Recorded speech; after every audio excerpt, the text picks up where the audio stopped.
आपण नेहमी सामाजिक शिडीबद्दल ऐकतो, नाही का? पण याचा नेमका अर्थ काय?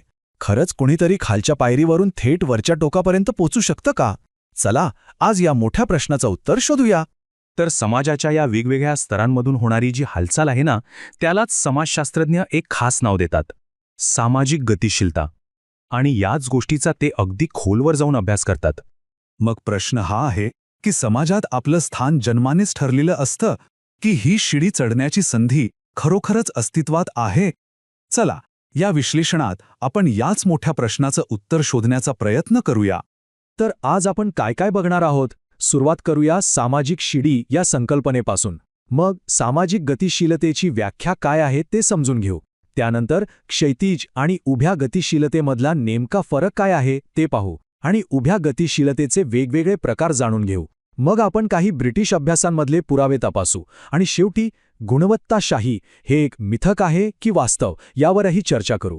चला तर मग आपल्या विश्लेषणाच्या पहिल्या भागाकडे वळूया आणि ही सामाजिक शिडी नेमकी आहे तरी काय हे आधी समजून घेऊ. आता आपण सामाजिक शिडीबद्दल बोलतोय. तर मग या शिडीवर वर खाली होण्याच्या प्रक्रियेला एक अधिकृत समाजशास्त्रीय नाव काय आहे ते बघूया. तर बघा, समाजशास्त्रज्ञ हॉर्टन आणि हंट यांनी हे खूप सोप्या शब्दांत सांगितलं आहे. सामाजिक गतिशीलता म्हणजे दुसरं तिसरं काही नाही तर व्यक्तीच्या सामाजिक स्थितीत होणारा कोणताही बदल, मग तो बदल लहान असो किंवा मोठा. पण हे खऱ्या आयुष्यात कसं दिसतं? विचार करा, बँकेतला एक शिपाई मेहनत करून बँकेचा अधिकारी बनतो, किंवा एक सामान्य शेतकरी पुढे जाऊन सरकारी मंत्री होतो, अगदी एका छोट्या व्यावसायिकाचं मोठ्या कॉर्पोरेट कंपनीचा सीईओ बनणं. ही सगळी वर जाण्याची उदाहरणं आहेत. पण ही हालचाल फक्त वरच्या दिशेनेच होते असं नाही. एखादा श्रीमंत वारसदार दिवाळखोर होऊ शकतो. म्हणजे ही शिडी वर पण जाते आणि खाली पण येते. पण एक लक्षात घ्यायला हवं, प्रत्येक सामाजिक बदल सारखा नसतो. समाजात आपलं स्थान बदलण्याचे मुळात दोन मार्ग आहेत आणि ते दोन्ही एकमेकांपेक्षा खूपच वेगळे आहेत. यातला एक आहे क्षैतिज गतिशीलता आणि दुसरी आहे उभी गतिशीलता.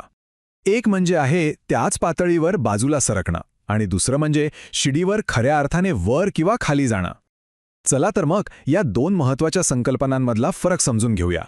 यातला सगळ्यात मोठा फरक हा आहे की क्षैतिज गतिशीलतेमध्ये व्यक्तीचा सामाजिक दर्जा किंवा वर्ग बदलत नाही. उदाहरणार्थ, समजा एका शिक्षकाने नोकरी बदलली पण तो तितक्याच पगारावर आणि त्याच पदावर दुसऱ्या शाळेत गेला.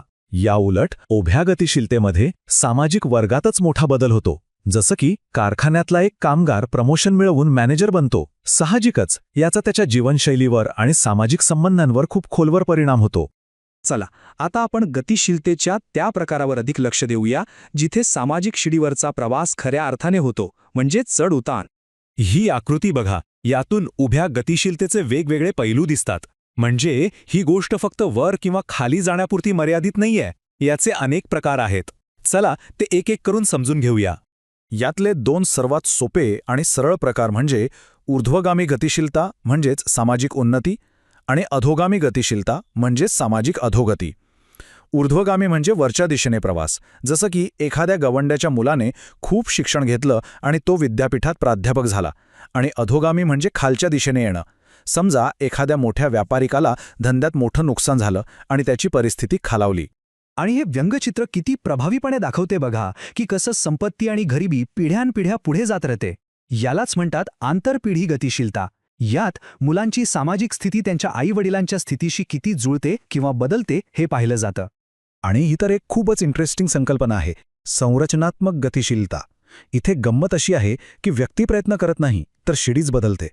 म्हणजे काय, तर समाजातच असे बदल होतात की संपूर्ण गटांचा दर्जा बदलतो. उदाहरणार्थ, जेव्हा माहिती तंत्रज्ञानाचं युग आलं तेव्हा संगणक अभियंत्यांचा दर्जा समाजात आपोआपच वाढला. इथे वैयक्तिक प्रयत्नांपेक्षा संपूर्ण सामाजिक रचनेत झालेला बदल जास्त महत्त्वाचा ठरला. पण हे सगळं सिद्धांतांमध्ये ऐकायला ठीक वाटतं. प्रत्यक्षात काय घडतं हे आपल्याला कसं कळणार? त्यासाठी आपल्याला काही ठोस पुराव्यांवर नजर टाकावी लागेल. 1970च्या दशकात ब्रिटनमध्ये ऑक्सफर्ड, एसेक्स आणि स्कॉटलंडमध्ये काही मोठे अभ्यास झाले. या अभ्यासांनी सामाजिक गतिशीलतेचं मोजमाप करण्याचा प्रयत्न केला आणि खरं तर याच अभ्यासांनी या विषयाबद्दलच्या आपल्या आधुनिक समजाचा पाया रचला. विशेषतः ऑक्सफर्ड अभ्यासातून एक खूप महत्त्वाचा आणि सूक्ष्म निष्कर्ष समोर आला.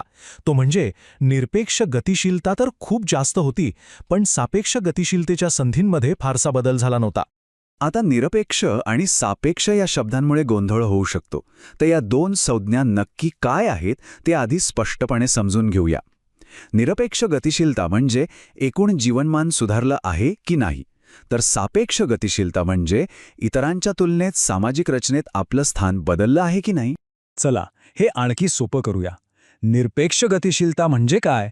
तर समजा एक मुलगा त्याच्या वडिलांपेक्षा जास्त कमावतोय, पण ते दोघंही कामगार वर्गातच आहेत. इथे त्यांचं जीवनमान सुधारलं, पण त्यांचा सामाजिक स्तर बदलला नाही. याउलट सापेक्ष गतिशीलता म्हणजे कामगार वर्गात जन्मलेली व्यक्ती पुढे जाऊन व्यवस्थापक बनते. इथे तिने आपल्या समवयस्कांच्या तुलनेत समाजात वरचं स्थान मिळवलं. ठीक आहे, तर आत्तापर्यंत आपण ज्या काही संकल्पना पाहिल्या त्या सगळ्यांना एकत्र आणूया आणि सामाजिक गतिशीलतेच्या केंद्रस्थानी असलेल्या सर्वात मोठ्या वादावर चर्चा करूया. तो वाद म्हणजे आपला समाज खरंच गुणवत्ताशाही आहे का? या चर्चेची एक बाजू असं मानते की आपला समाज गुणवत्तेवर आधारित आहे. या मतानुसार वर्गाचं स्थान हे तुमच्या पार्श्वभूमीपेक्षा तुमच्या वैयक्तिक गुणवत्तेवर जास्त अवलंबून असतं. म्हणजे जो मेहनत करेल, जो हुशार असेल, तो पुढे जाईल. पण या विरुद्धचा युक्तिवादही तितकाच महत्त्वाचा आहे. तो म्हणतो की फक्त गुणवत्ताच नाही, तर सामाजिक वास्तव आणि व्यक्तीची निवडसुद्धा त्याचा मार्ग ठरवते. समाजशास्त्रज्ञ जॉन गोल्डथॉर्प यांच्या रॅशनल ॲक्शन थिअरीनुसार लोक विवेकपूर्ण करते असतात. ते सामाजिक गतिशीलतेचे फायदे तोटे मोजतात आणि काहींसाठी वर जाण्यातला धोका हा फायद्यापेक्षा जास्त असू शकतो. आणि हाच विचार आपल्याला एका महत्त्वाच्या प्रश्नाकडे घेऊन येतो. आपलं ध्येय नक्की काय असायला हवं? असा समाज निर्माण करणं जिथे प्रत्येकाला वर चढण्याची समान संधी मिळेल, की असा समाज जिथे शिडीच्या प्रत्येक पायरीमधलंच अंतर कमी असेल? याच प्रश्नासोबत आपण या विश्लेषणाचा शेवट करूया. विचार नक्की करा.